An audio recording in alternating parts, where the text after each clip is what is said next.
de jovens que não fossem do movimento hip hop. E a ideia da tipologia também é que ela não se fecha ali. Eu poderia seguir ampliando mais as diferenciações se eu tivesse depois comparado, digamos, grupos de pagode com grupos de rap.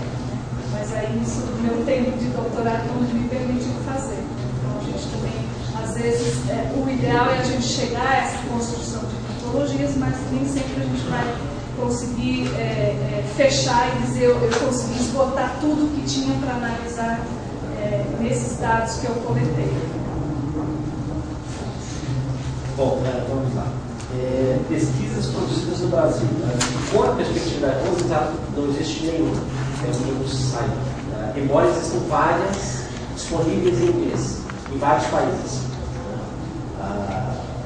Na Alemanha, sobretudo, em Israel, na Polônia, na Ucrânia, vários com essa perspectiva. Agora, onde é que você consegue essas pesquisas? Se você for no site da ISA, International Sociological Association, vai lá no RC38, ali você consegue em inglês, que o RC38 publica, por exemplo, os seus... Tu escreve assim, quando tu fala, tu consegue ver quais são as letras que ele vai colocar ali. Eu já não tenho um quadro. Bom, mas depois a gente tem quadro. ICA, RC, Research Committee, 38. Então, lá tem, por exemplo, um exercício que esse comitê faz de análise de entrevistas. Eles pegam, todo o congresso, eles pegam uma entrevista e entregam para 5 intérpretes diferentes e cada um apresenta a sua interpretação da mesma entrevista. Então está lá disponível, por exemplo, essas interpretações, só para vocês terem uma ideia das possibilidades abertas a esse tipo de análise. Além de várias outras, por exemplo, sobre pessoas que tiveram experiência de holocausto. Eles pesquisaram durante muito tempo pessoas que tiveram essa experiência. Então, a sua pergunta, como a própria Viviane mencionou, a gente vai fazer uma pesquisa de pessoas, no caso aqui, que tenham tido aquela experiência. Eu tenho essa informação de antemão. Por exemplo, os adolescentes que eu entrevisto, eles estão presos, entre aspas, eles estão encarcerados. Então, eles estiveram ali porque cometeram um delito. Não precisa eu perguntar sobre o delito. Ele vai me falar sobre o delito, porque isso se parece, ou está ali como um evento fundamental na sua biografia. Sobre o Holocausto, eu não preciso perguntar especificamente sobre o Holocausto, porque isso está marcado na sua biografia. Sobre desemprego, eles fazem, portanto, pesquisa sobre pessoas que procuram qualificação profissional na Alemanha. Eu não preciso perguntar sobre como é ser desempregado, porque isso vai aparecer. Se não aparecer, isso que eu disse, que é improvável, eu faço pergunta, mas se eu estou fazendo um recorte de pessoas que tiveram ou têm uma experiência específica, eles vão me perguntar sobre o Holocausto. Eu não tenho zero experiência no Holocausto, tá certo? Eu vou buscar aqueles que, me parece, têm alguma experiência objetiva ou alguma experiência que eu chamo de experiência indireta. Por exemplo, os meus entrevistados são compostos não apenas de adolescentes, Porto Alegre, Curitiba e Florianópolis, que cometeram atos delitosos, mas também aqueles que vivem em contextos de alto índice de criminalidade e que, portanto, eles têm uma experiência indireta de violência. Né? O vizinho, os amigos, toda a sua vizinhança praticou, ou ele viu pessoas praticando delito. Então, essa experiência dele também para mim é relevante, para que ele... Então, eu tenho 2 grupos estou há 2 anos envolvido nisso, pelo menos nos próximos, isso é uma pesquisa longa que eu tenho pela frente, pelo menos mais 3, 4 anos de pesquisa, né? Um pequeno grupo, lá em Porto Alegre, que eu vou poder experimentar isso aqui. Né? E eu, ao mesmo tempo, que a gente pensa que fez o doutorado está sagrado. Né? Eu fiz o doutorado, agora eu vou começar a aprender. Tá certo? Então, eu estou investindo muito. Por exemplo, eu trouxe uma pesquisadora que trabalhou no grupo da Rosenthal, que fala português, trouxe a Porto Alegre e ela nos deu um workshop para um grupo de 20 pessoas. Então, eu estou me treinando. Consegui uma bolsa agora para ir para a Alemanha, de novo 3 meses para fazer o workshop de análise das entrevistas. Então, é um investimento que a gente vê muito pouco sendo feito. Vocês promovem também esses workshops A gente está tentando fazer, por exemplo, um workshop que eu quero que a Vivian faça sobre transcrição. Um workshop de transcrição de entrevista, que também não é assim, pegar e transcrever. Tem uma. Por quê?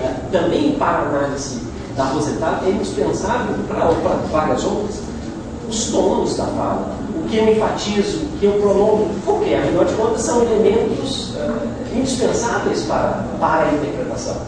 Não é só, se eu quero apenas informação, isso é nada, não vale nada. Se eu quero observar informação. Agora, se eu quero a interpretação, a linguagem, a forma como ele fala, o que ele enfatiza, o que ele prolonga, o que ele soluça, a palavra que ele fala mais baixo, né? Tudo isso parece ser relevante na interpretação. Afinal de contas, eu quero ao máximo alcançar a interpretação dele.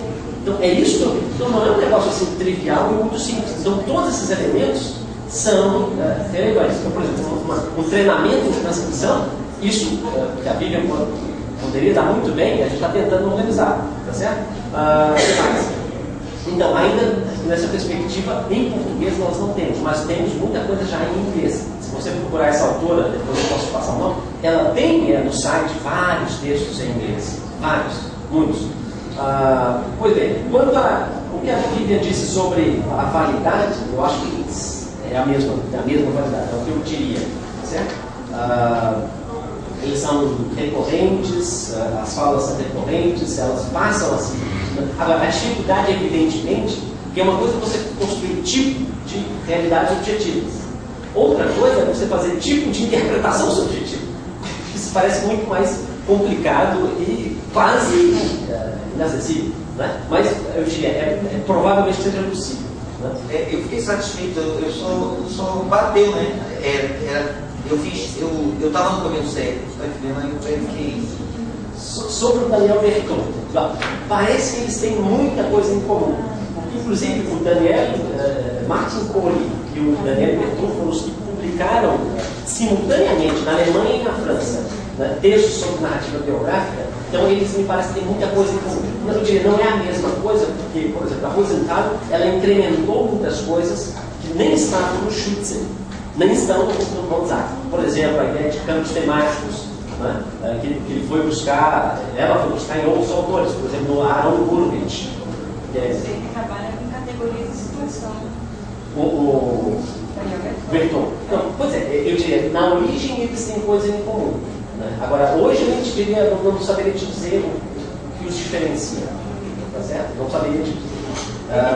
Tudo isso, a gente vai trabalhar uma amostra proposital, vai trabalhar com aquela amostra proposital, eu trabalhei na minha tese através disso, e vai atrás do ponto de saturação, enfim. Poderia ser muito coisa comum, tá? É tanto que quem fundou o comitê de biografia foi justamente o Daniel Berton, né, que depois foi assumido pela Rosenthal, pela continuidade. Então eles guardam muitas coisas em comum. Sobre o Giddens, o Giddens, como vários outros, o próprio Habermas, é quase inevitável passar pelo Schütze, para dizer, ao final das contas, está demais esse Schütze.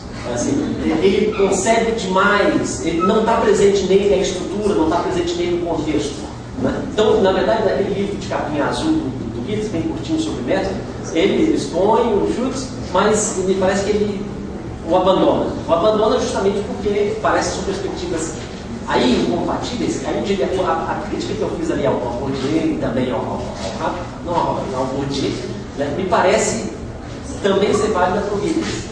Exatamente porque o Giddens também se mantém fiel ao peso da estrutura. Mas não, então, no Schütze, na verdade, não é que a estrutura não tenha peso, tem todo o peso.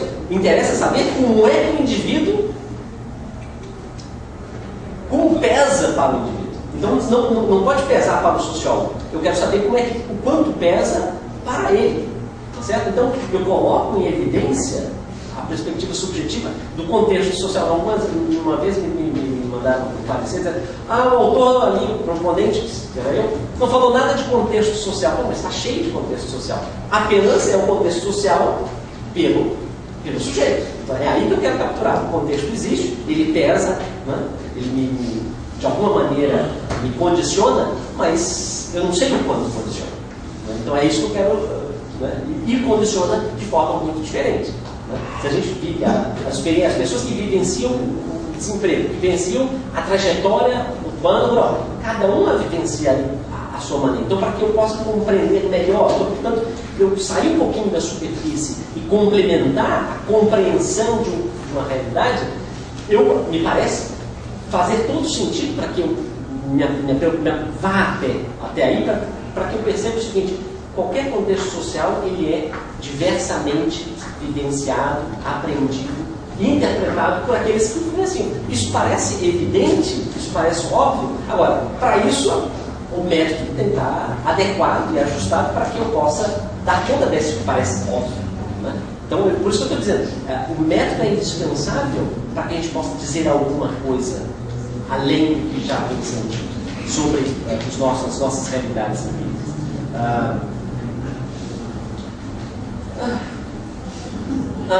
Antes, eu queria fazer publicidade.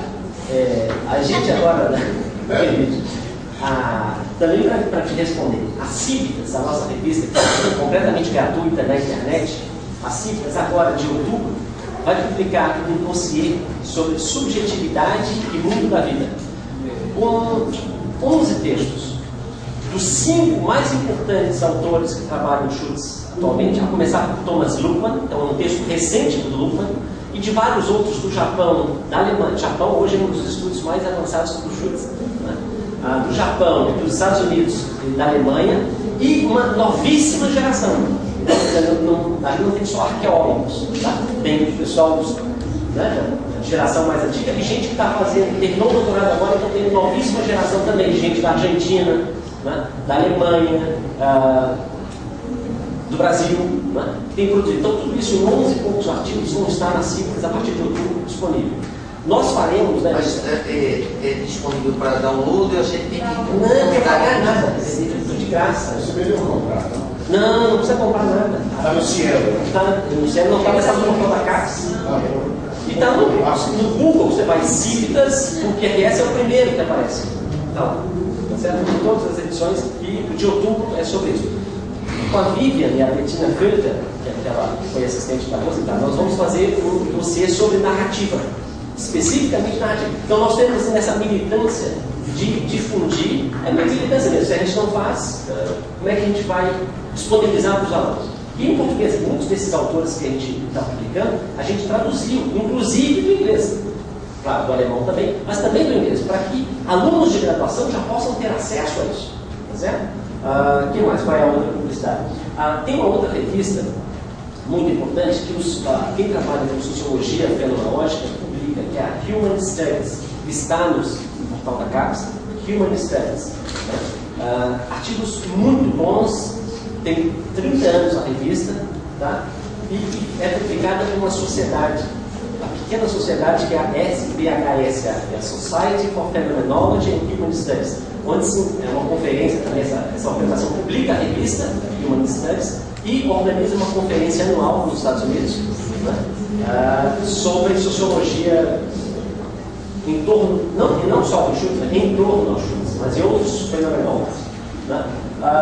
Bom, e a última coisa que eu queria falar é sobre que interesse isso pode ter para, no caso da pesquisa empírica de narrativa, para políticas públicas, que as pessoas perguntam, mas para que isso aí? Bom, hoje, praticamente, todo investimento público em medidas de políticas públicas na Alemanha se faz acompanhar por esse tipo de pesquisa. Porque eles, diferente de nós, têm menos abundância de recursos. Né? Então, eles não podem gastar dinheiro assim. A gente pode. Então, faz uma política pública no atacar. Né? E ataca de qualquer jeito. E, claro, muito dinheiro vai por ralo. Eles não podem fazer isso. Então, as políticas deles são mais de políticas de qualificação profissional. Eles não fazem o mesmo formato de Hamburgo a Stuttgart do mesmo jeito ou na mesma cidade da mesma forma. Então eles tentam ajustar a partir dessas pesquisas geográficas. Parece que tem tido resultado. Assim, as políticas também, os governos continuam investindo cada vez mais nesse tipo de pesquisa pré-elaboração de medidas de políticas públicas. Então, acredito também aí a gente pode ter alguma utilidade. Certo? Que muda a ordem jurídica brasileira. Logistics nacionais se aplicam nessa